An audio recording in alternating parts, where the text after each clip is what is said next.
the keel makes a humming noise. It makes a very high-pitched humming. It's always done this, it's the shape of our keel, and we've tried to figure out how to stop it, but it's very, you can hear it, that whine. It's always done it, and it's not, there's no, you can't feel it. It's not, you can only hear it. It sings. It's the boat singing to us as we go fast. That's impressive. Merci d'acclamer Bruce Schwab.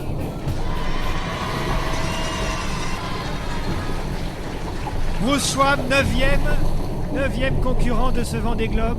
We're ready to reef if we have to. We're not pushing hard. If we were pushing now, we'd have a Jenica or even a spinnaker up. There's no point. So it's pretty easy to reduce sail if we need to. We just have the heavy reacher, which is good to a lot of wind, and we just throw reefs in the main. So we're all set. We are in the doldrums. How it is? I'm stuck. I'm parked. I'm going 3 knots. Do you expect this to last very long, Bruce? Boy, I hope not. I hope not. I have to use my guitar to start paddling. It's slow, you know. It's been. I was going pretty good up till just a few hours ago, and then and now we're just sort of milling around in between the little storms. I have a real big black one right behind me now. Big dark storm, and hopefully it'll produce some wind. Not that bad. The really bad part of the load is smooth. There's a big wave there. Oopsie daisy. Whoa!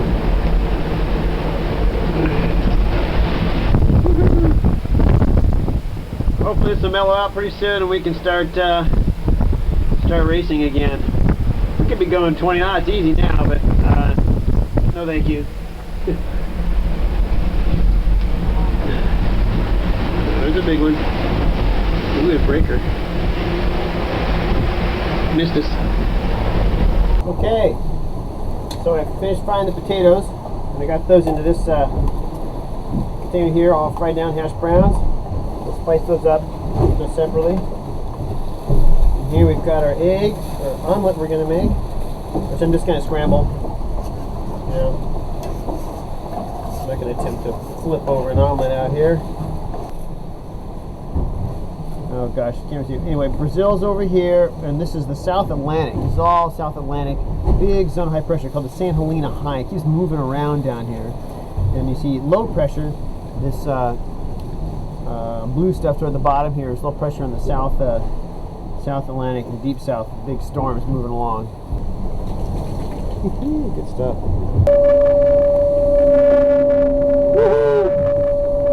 Hear that?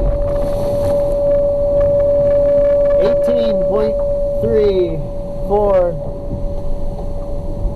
We're honking. We're at the bottom of the high pressure that we looped around, just south of the fleet of boats. We pretty much caught up with our group of boats.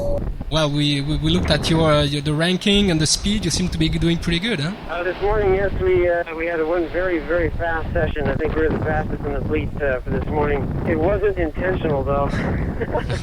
That's because you're in the middle of the low pressure right now. Well, initially I was set up for heavy weather, and so I had my pretty reduced sail plan up. And last night everyone was making time on me, and I said, okay, that's fine. I want to take it easy. I decided during the night, instead of going to the third reef, leave it reef, because and then this morning it started to blow so hard that I had to drive. I couldn't trust the autopilot, and I couldn't reef. I couldn't stop to reef, and so I just had to drive for hours and hours at super high speed. We were sitting on 18 and 20 and knots and just flying, and that was my fast section there, where I averaged 17, 18 knots. Yesterday, I aimed for set up so this high pressure system would go over and give me just a few hours of real light air. I'd lose some ground, but it'd give me a chance to fix some stuff. So today we worked on a lot of things. I'm going to do a separate video showing all the stuff I worked on today, fixing things up. Getting fixed up pretty good. Another system's kind of rolling in. We're going to be sort of on the edge of this one, I hope, not to get hammered very much. We hope to just get a good push out of it and skip the really high winds. But tomorrow afternoon we might get in the upper 20s. You know, anything can happen. We're in the middle of the first big depression here. Got a double reef main up. That's it. No head sails. Going really fast. Stressing the autopilot big time. I'm nervous as hell. Very violent. The waves are from different directions, and as they cross, they push themselves up very high, and so the motion is very up and down and up and down, and a lot of breaking seas, a lot of water over the boat. So, Bruce, is it the more important depression that you had from the start? It's right now it's at 995. Pressure's at 995, and the low pressure is yes, just behind, just to the east. I'm sorry, just to the west of us, and it's moving to the south. So we'll as the wind is very out of the north rather than being out of the northwest. As it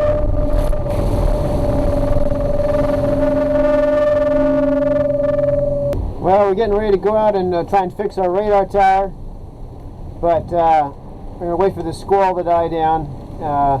Squall's going through right now, going too fast. Hello, Bruce. Merry Christmas. Merry Christmas to you. So, how are you? It's very rough out today.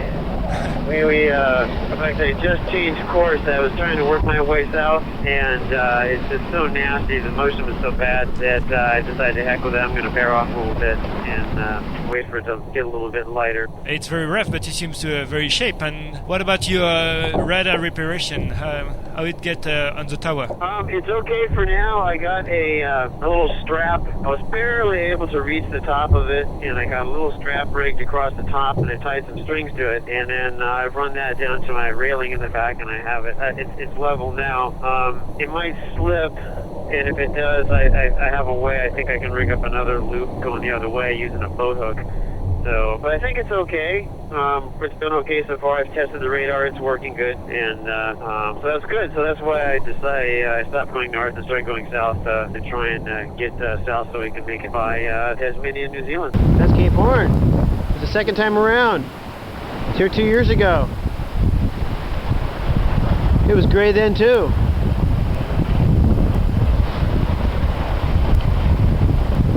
Visibility is actually pretty good. You can actually see pretty far the islands around behind it. You can see Cape Horn is an island, right? You know, right there. There you can see us right by Cape Finisterre. Today is February 22nd, and in a minute I'll show you the mountains outside. We're right next to the coastline. I'm trying to get a lift and make it around the points, but I'm probably gonna have to tack. Just went through a whole bunch of fishing boats. Talked to the race center a little while ago too. And we have just met a French destroyer here. The ship I'm sailing on the Bay of Biscay, and they got closer, and I was going to call them on the radio, and they called me first to welcome me back to France. So I certainly don't have to worry about any pirates here. Oh man, these conditions are pretty hideous. Let me just say how proud I am of Bruce, and the entire state of Maine is proud of his efforts. It was a pleasure to have Bruce prepare for his voyage and to have him at the governor's mansion. We're very proud of you, Bruce. You're a wonderful example of the state of Maine, and you're a tremendous ambassador. Congratulations. We're proud of you. Thank you very much, Governor. Wow. Governor Baldacci, thank you very much. It's quite a surprise to hear from you. I'm really honored, and it's been a great to represent Maine, and I look forward to coming back and giving my thanks to so many people there who helped me make this trip. Well, we're going to welcome you back to the state and offer you a spaghetti dinner at the Blaine House. Thank you, Bruce. Congratulations. Thank you, Governor. Woo! Oh man, what a scene! Woo! Frigid temperatures and overcast weren't enough to dampen the spirits of the more than 5,000 spectators lining the harbour of Les Sables d'Olonne, France this morning. as they watched solo yacht racer Bruce Schwab float into US sailing history.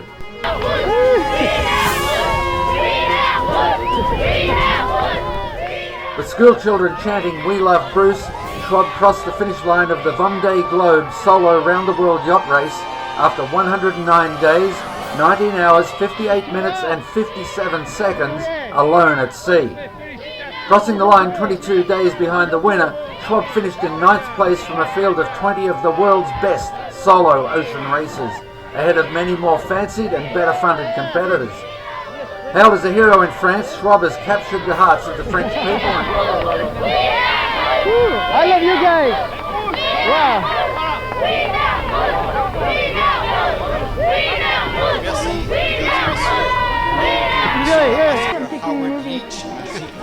On behalf of Ambassador Howard Leach and the United States Embassy in France, it is an honor for me to congratulate Bruce Schwab on his successful completion of the Vendee Globe sailing race. Bruce is the first American officially to complete this grueling race, and I'm proud to say that he did it in his maiden America sailboat, Ocean Planet.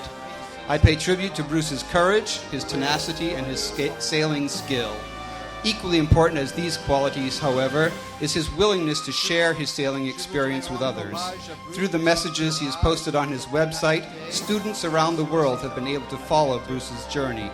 Bruce has provided them not only with extensive scientific data on ocean currents, ocean weather, and other phenomenon, but also with inspiration to push their own talents to the limit.